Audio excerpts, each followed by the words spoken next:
Walton AC presents TVS ইনসাইটে আপনাদের স্বাগত জানাচ্ছি। আমি শেখ আব্দুল্লাহ। এখন যে কোনো ব্র্যান্ডের পুরাতন এসি বদলে নতুন ওয়ালটন এসিতে উপভোগ করুন 25% ছাড়। আমরা আজ কথা বলবো বাংলাদেশ থেকে কর্মী নেওয়ার ক্ষেত্রে সৌদি আরবের দেওয়ার শর্ত নিয়ে। আপনারা জানেন যে বাংলাদেশ থেকে যারা প্রবাসে কাজের জন্য যান বা প্রবাসী কর্মসংস্থানের ক্ষেত্রে সৌদি আরব বাংলাদেশের জন্য সবচেয়ে বড় বাজার। একটা হিসাব থেকে বলা হয় যে সৌদি আরবে বর্তমানে 30 থেকে 35 লাখ বাংলাদেশি কর্মী কাজ করছে। বিভিন্ন ট্রেডে সেখানে মানুষ কাজ করে।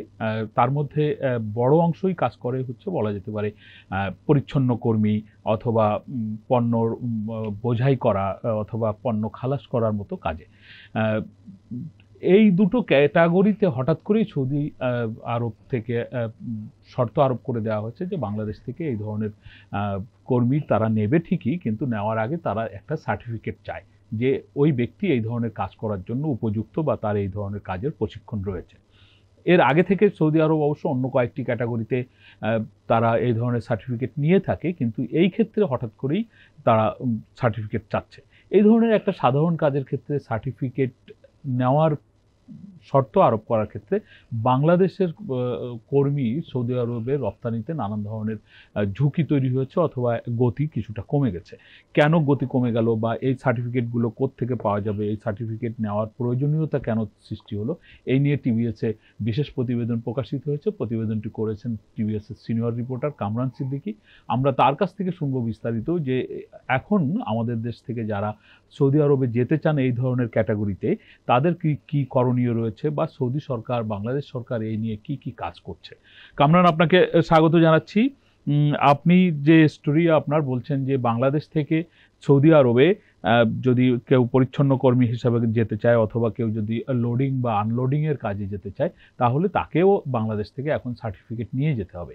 হঠাৎ করে সৌদি আরব যে বাংলাদেশের কর্মীদের ক্ষেত্রে এই ধরনের শর্ত আরোপ করলো, সেটা কেন করলো বা এর পরিপ্রেক্ষিতে বাংলাদেশ থেকে যারা শ্রমশক্তি রপ্তানির কার্যক্রমের সাথে জড়িত বাংলাদেশের সরকার এবং বেসরকারি খাতে তারাই বা কি উদ্যোগগুলো নিচ্ছে? ধন্যবাদ আপনাকে। আপনি যথার্থই বলেছেন, সৌদি আরব হচ্ছে আমাদের সবচেয়ে বড় বাজার। এই মুহূর্তে আমাদের বেশিরভাগ শ্রমবাজার বন্ধ, মানে মূল, এবং সৌদি আরবের কারণে আমাদের যাওয়া যতটুকু যাচ্ছে তার 70% সৌদি আরবে। গত মাসেও 70% লোক সৌদি আরবে গিয়েছে, সংখ্যাটা প্রায় 64,000 সামথিং।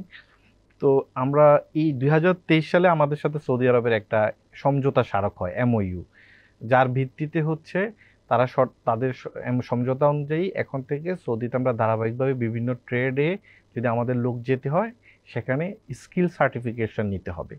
ওই প্রোগ্রামটার নাম দেওয়া হয় স্কিল ভেরিফিকেশন প্রোগ্রাম, SVP, বা তাদের ভাষায় তাকামুল বলে আর কি। তাকামুল সার্টিফিকেট বললে এখন বেশ পপুলার শব্দটা। তো মানে আগে আমরা সৌদি আরবের ক্ষেত্রে আকামা নামে একটা শব্দ, ইকামা হচ্ছে ওয়ার্ক পারমিট, ওয়ার্ক পারমিট মানে রেসিডেন্সি পারমিট, ওই স্টিল ওটা আছে। ইকামাটা ওখানে গেলে আপনাকে ইকামাটা অ্যাভেল করতে হয় 3 মাসের মধ্যে। কিন্তু এটা হচ্ছে যে 23-এ যখন শুরু হয় প্রোগ্রামটা তখন মাত্র 5টা ট্রেডে এটা অনেকটা হচ্ছে এটাকে বলে সেমি স্কিল কয়েকটা কাজের ক্ষেত্রে, প্লাম্বারের মতো, ইলেকট্রিশিয়ান, এ ধরনের কাজে 5টা দিয়ে শুরু হয়েছিল। তো তখন আস্তে আস্তে বলা হচ্ছিল এটা বাড়বে। তো সেটা আমরা এখন দেখতে পাচ্ছি 71টা কাজে এটা হয়। তো স্কিল বা সেমি স্কিল কাজে এটা খুবই সমস্যা নেই, সার্টিফিকেট তারা পরীক্ষা নেবে। কিন্তু আমাদের, আপনি তো জানেন যে আমাদের সবচেয়ে বেশি লোক যায় হচ্ছে লো স্কিল কাজে। লো স্কিল মানে যেটা হচ্ছে ক্লিনার বা হচ্ছে এটাকে বলে হচ্ছে এই যে লোডিং আনলোডিং ওয়ার্কার, মানে জেনারেল ওয়ার্কার যাদেরকে বলা হয়, হাউসমেট যায় কিছু। তো এরাই 50 থেকে 60% মানে আমাদের সেক্টরে যারা কাজ করে তাদের হিসাবে যায়। যখন এদের উপরই রিসেন্টলি 71টার পরে এখন এই লাস্ট 3 সপ্তাহ ধরে লোডিং আনলোডিং ওয়ার্কারের ক্ষেত্রেও এই সার্টিফিকেট ছাড়া সৌদি এম্বাসি ভিসা দিচ্ছে না। তখন হঠাৎ করে এটা করাতে তো মানে আমাদের লোকজন তো এখানে এই পরীক্ষার নিয়ম হচ্ছে যে সার্টিফিকেট অ্যাভেল করতে গেলে আপনাকে 2টা পরীক্ষা দিতে হয়। একটা হচ্ছে রিটেন টেস্ট, একটা কম্পিউটার টেস্টের মাধ্যমে রিটেন হয়, আর হচ্ছে যে আরেকটা প্র্যাকটিক্যালি দেখবে আপনি কাজটা পারেন কিনা। তো বেসিক্যালি আমাদের bureau of man power employment and training, যেটা জনশক্তি কর্মসংস্থান ব্যুরো, এবং সৌদি সরকারের একটা ওয়েবসাইট আছে তাকামুল মানে SVP। তো ওইটার মাধ্যমে আপনাকে রেজিস্ট্রেশন করতে হয়। আপনি যদি সেই স্কিল আছে যে মানে আপনি আপনার জন্য যখন ডিমান্ড লেটারটা নিয়ে আসবে এজেন্সি সৌদি থেকে, তখন হচ্ছে যে এই এই সার্টিফিকেশনটা জন্য আপনাকে রেজিস্ট্রেশন করতে হবে পরীক্ষায় বসার জন্য। তো তাদের নির্ধারিত সেন্টার আছে আমাদের এখানে, যে বিএমইডির আন্ডারে যে কারিগরি প্রশিক্ষণ কেন্দ্রগুলো আছে 13টাতে সৌদির এই পরীক্ষাগুলো হয়।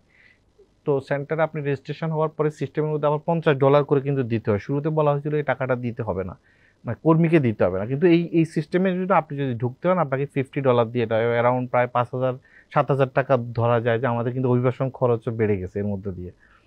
তো এর ফলে আপনি যখন পরীক্ষা দিবেন তারপরে কম্পিউটারে রিটেন নেবে, তারপরে ইয়া হবে। যদি আপনি মানে পাস করেন তাহলে হচ্ছে যে আপনাকে সার্টিফিকেটটা দিবে।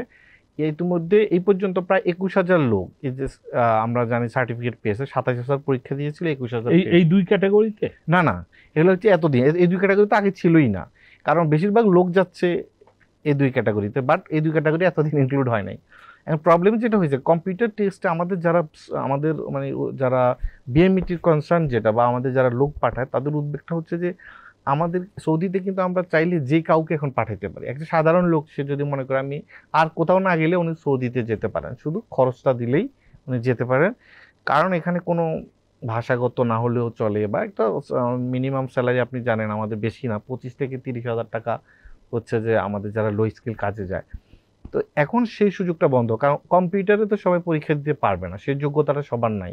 তাকে তো মিনিমাম পড়াশোনা, মানে আমরা যাকে বলি মানে যদি স্বাক্ষর জ্ঞান না থাকলে কিন্তু এখন আর আপনি পরীক্ষায় অংশ নিতে পারছেন না।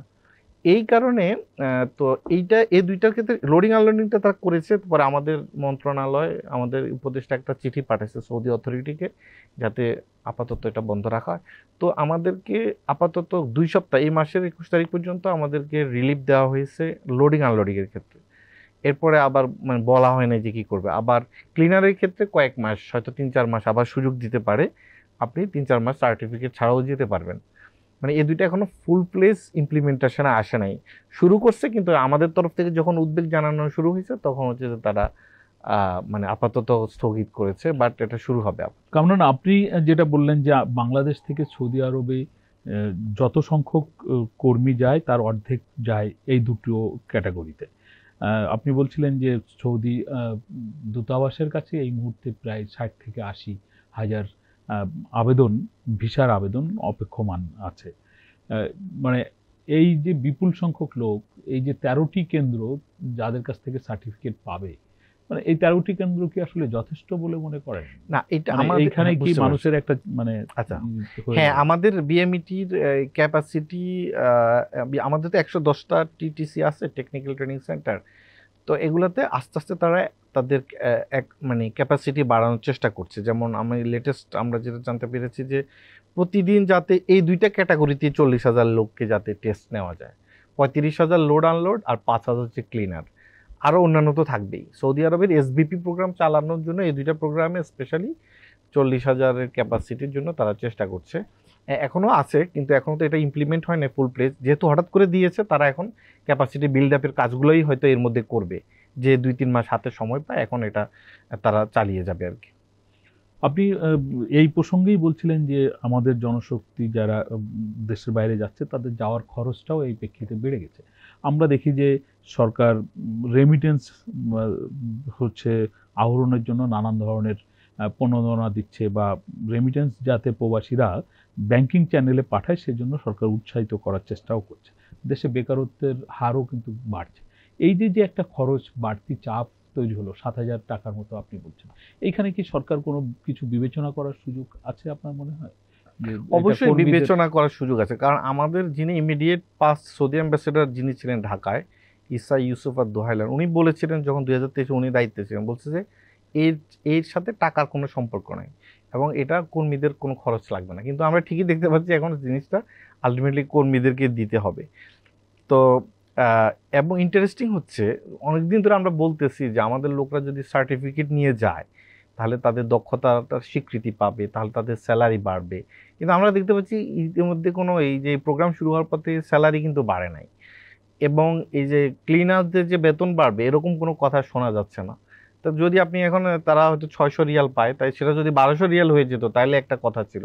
তাহলে আমার খরচও বাড়লো যাওয়ার ক্ষেত্রে, কিন্তু আমার সার্টিফিকেট নিয়ে এত হ্যাসেল করে যাচ্ছে কিন্তু আমার স্যালারি কিন্তু বাড়ে না আলটিমেটলি। তাহলে আলটিমেটলি রেমিটেন্স কীভাবে বাড়বে? আমাদের যে সরকারের উদ্যোগগুলো তাহলে তো নেগেটিভই হচ্ছে, এখান থেকে আবার ডলার চলে যাচ্ছে ওইখানে, কোথায় ওখান থেকে ডলার আসবে?